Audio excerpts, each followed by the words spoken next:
प्रिय छात्रों, मिथिलेश ज्ञान अकेडमी में आपका हार्दिक स्वागत है। आज हम लोग पढ़ेंगे प्रश्नावली 7.3 का प्रश्न क्रमांक 3, जिसमें दिया है शीर्षों 0, -1, 2, 1 और 0, 3 वाले त्रिभुज की भुजाओं के मध्य बिंदुओं से बनने वाले त्रिभुज का क्षेत्रफल ज्ञात कीजिए।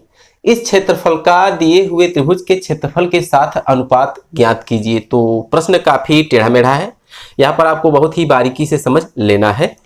तो हमने ये मान लिया कि ये जो शीर्ष दिए गए हैं 1, 2, 3 वो इस त्रिभुज का शीर्ष है, ऐसा हमने मान लिया। तो यहाँ पर हम ये मान लेंगे कि ये A है और ये B है और ये C है।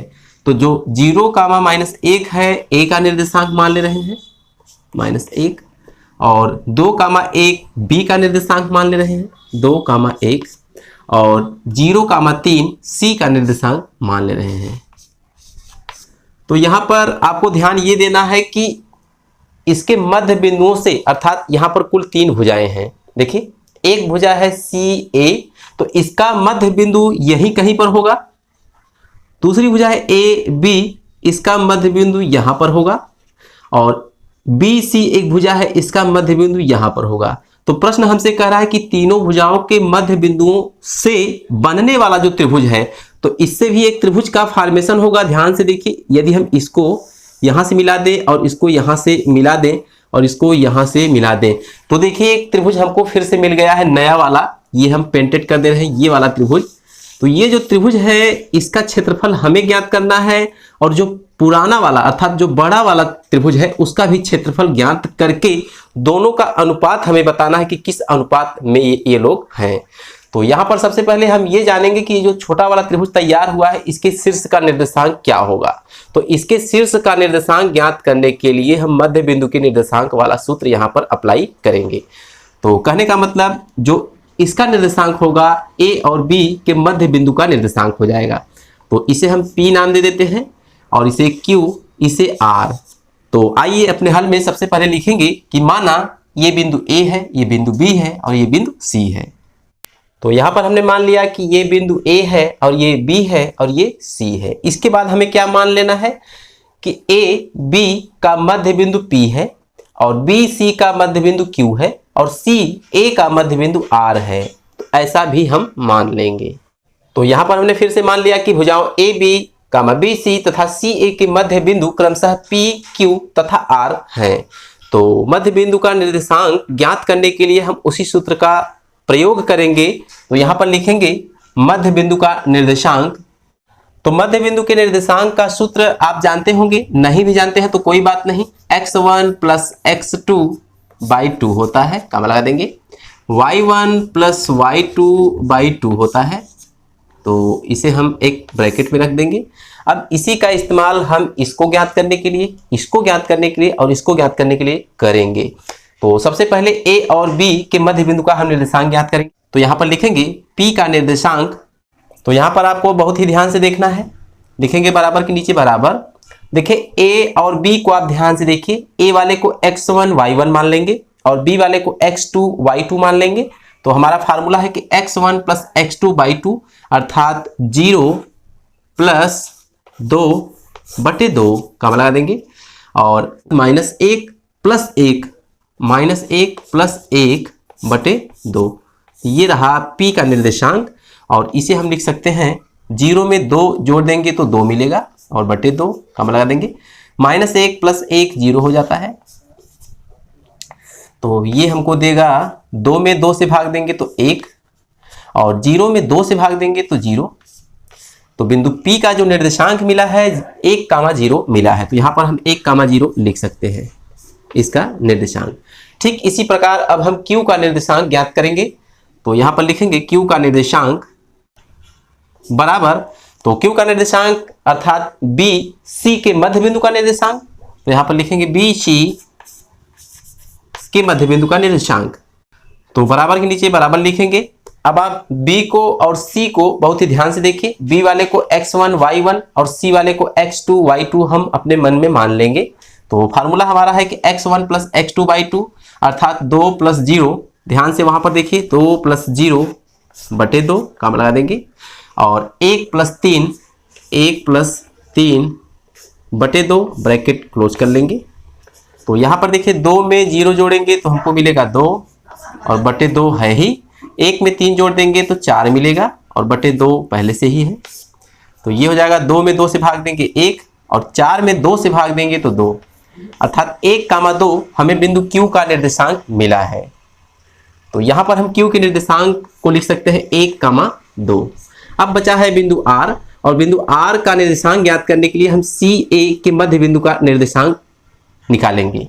तो R का निर्देशांक बराबर CA के मध्य बिंदु का निर्देशांक। तो यहाँ पर C और A को आप ध्यान से देखिए, C वाले को हम x1 y1 मान लेंगे और A वाले को x2 y2 अपने मन में मान लेंगे।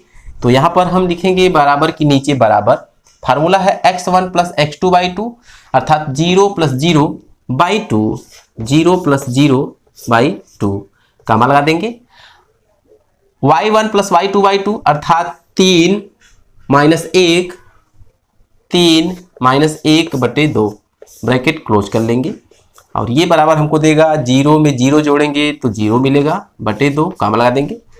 3 में 1 घटाएंगे तो 2 और बटे 2, 0 में 2 से भाग देंगे तो 0, 2 में 2 से भाग देंगे तो 1। तो कुल मिलाकर R का निर्देशांक 0,1 मिला है। तो यहाँ पर हम लिख सकते हैं 0,1। तो कुल मिलाकर आपने देखा कि बिंदु P और बिंदु Q, बिंदु R सभी का निर्देशांक हमने ज्ञात कर लिया है। यही थोड़ी सी जटिलता थी। अब हम क्या करेंगे कि PQR का क्षेत्रफल ज्ञात कर लेंगे। कौन सा फार्मूला लगा के? त्रिभुज के क्षेत्रफल वाला फार्मूला लगा के। तो आइए हम यहाँ पर लिखते हैं त्रिभुज PQR का क्षेत्रफल। तो त्रिभुज PQR का क्षेत्रफल ज्ञात करने से पहले हम त्रिभुज के क्षेत्रफल का सूत्र यहाँ पर लिखेंगे। तो यहाँ पर लिखेंगे त्रिभुज का क्षेत्रफल बराबर होता है 1/2, हम ऐसे लिख देंगे x into Y minus Y. इसी बात को हम 3 बार लिखते हैं, plus x into Y minus Y plus x into Y minus Y. अब आपको एक साइकिल याद होना चाहिए, 1 से लेकर 3 तक की संख्या। तो 1 से लेकर 3 तक ही इसमें इस्तेमाल किया जाता है। तो 1 2 3 यहाँ हमने लिख लिया। अब 1 के बाद क्या आएगा? 2, 2 के बाद क्या? 3, 3 के बाद क्या? 1 आ जाएगा, चूंकि 4 हमें लेना ही नहीं है। फिर यहाँ 2 के बाद क्या आएगा? 3 और 3 के बाद 1 और 1 के बाद 2। तो यहाँ पर फार्मूला तैयार हो चुका है। ठीक इसी प्रकार आप इसे याद रखेंगे। तो हमें PQR का क्षेत्रफल चाहिए। तो P बिंदु का जो निर्देशांक है x1 y1 है। तो यहाँ पर देखिए P का निर्देशांक 1,0 है, तो इसे हम x1 इसे y1 कहेंगे। तो x1 का मान 1 कामा लगाएंगे, y1 का मान 0, x2 का मान, यहाँ देखिए Q का मान x2 y2 लिया हुआ है।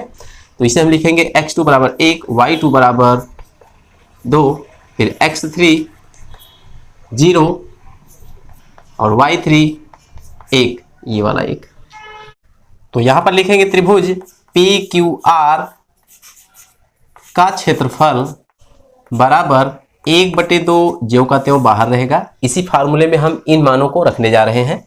तो x1 और x1 का मान 1 है into y2 minus y3।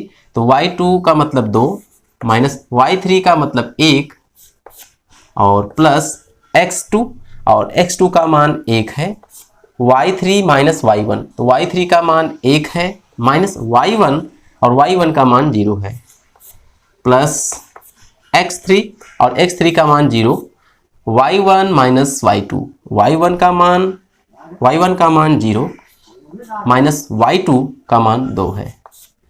Bracket close कर देंगे। तो कुल मिलाकर मिलेगा 1/2। 2 में से 1 घटा देंगे 1 और 1 का गुणा करेंगे तो 1 मिलेगा, प्लस 1 में से 0 घटाएंगे तो 1 मिलेगा और 1 1 का 1 होता है।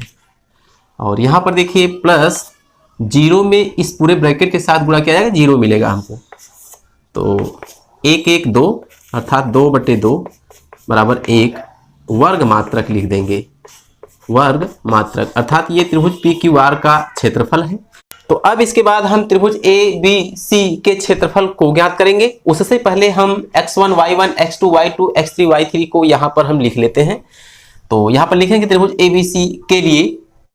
तो त्रिभुज ABC के लिए x1 का मान यहाँ पर ध्यान से देखिए x1 0 है, y1 -1 है, तो 0 y1 -1। इसी प्रकार x2 वहाँ पर देखिए 2 है, x2 2 है, y2 1 है, x3 0 है और y3 3 है।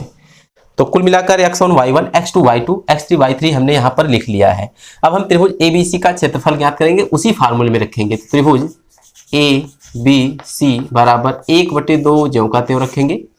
ये फार्मूला है कि x1 into y2 minus y3, तो x1 का मतलब 0 इंटू y2 माइनस y3, तो y2 का मतलब 1 माइनस y3 का मतलब 3 प्लस x2 है, तो x2 का मान 2 है इंटू y3 माइनस y1, तो y3 3 है माइनस y1, तो ये माइनस इस माइनस को प्लस बना देगा 1 प्लस x3, और x3 का मान 0 है, 0 इंटू y1 माइनस y2, तो y1 का मान -1 है और माइनस y2 का मान 1 है। ब्रैकेट क्लोज कर देंगे, तो 1/2। यहाँ पर देखिए 0 में इस पूरे ब्रैकेट से जब हम गुणा करेंगे तो हमको 0 मिलेगा। 3 1 4 होता है और 4 दूना 8 होता है, तो +8, और यहाँ भी 0 में इस ब्रैकेट के साथ गुणा करेंगे तो हमको 0 ही मिलेगा। तो कुल मिलाकर 1/2 बचा है और गुणे 8 बचा है, तो भाग देंगे तो हमको 4 वर्ग मात्रक मिलेगा। तो कुल मिलाकर त्रिभुज ABC का क्षेत्रफल 4 वर्ग मात्रक हमें मिला है और त्रिभुज PQR का क्षेत्रफल 1 वर्ग मात्रक मिला ही था। अब इनका अनुपात हमें बताना है, तो अनुपात को बताने से पहले आपको बहुत ही बारीकी से समझना है। इसमें कह रहा है कि इस क्षेत्रफल का दिए हुए त्रिभुज के क्षेत्रफल के साथ इस क्षेत्रफल का मतलब कि PQR के क्षेत्रफल का दिए हुए त्रिभुज, तो जो PQR था, PQR वाला जो क्षेत्रफल है 1 है और ABC वाला जो क्षेत्रफल है वो 4 है। तो कह रहा है कि इस क्षेत्रफल का, तो इसका मतलब ये एक वाला को इस कहा जा रहा है, इस क्षेत्रफल का दिए हुए त्रिभुज अर्थात ABC के क्षेत्रफल के साथ अनुपात ज्ञात कीजिए। तो इसके साथ जब हम अनुपात ज्ञात करेंगे तो 1/4 हो जाएगा, तो इसे हम 1:4 कहेंगे। तो यही है 1:4 क्या है, त्रिभुज PQR अनुपात त्रिभुज ABC बराबर 1:4। तो ये रहा इसका लास्ट रिजल्ट। तो इस बात को आप अच्छी तरह समझ गए होंगे। त्रिभुज PQR अनुपात त्रिभुज ABC बराबर 1:4 हमें मिला है और यही हमसे पूछा जा रहा था। तो आज की वीडियो में बस इतना ही, फिर मिलेंगे अगले क्वेश्चन के साथ अगली वीडियो में। तब तक के लिए धन्यवाद।